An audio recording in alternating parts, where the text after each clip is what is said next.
Soffri di dolori articolari come me? Allora prova anche tu questa ricetta. Le botaniche che utilizzeremo sono la podagraria e la margheritina.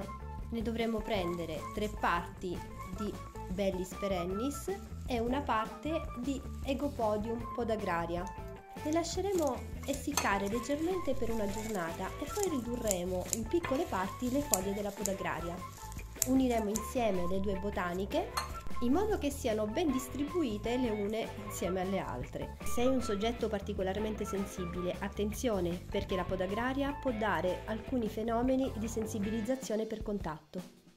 Dopodiché le porremo in un vasetto perfettamente pulito.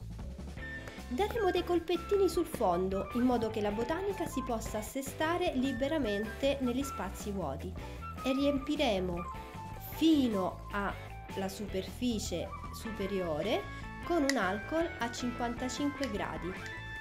Pigiamo leggermente la botanica in modo che risulti completamente immersa.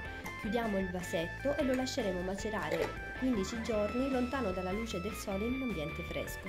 Dopodiché sarà pronto per essere filtrato e spruzzato direttamente sulle parti doloranti.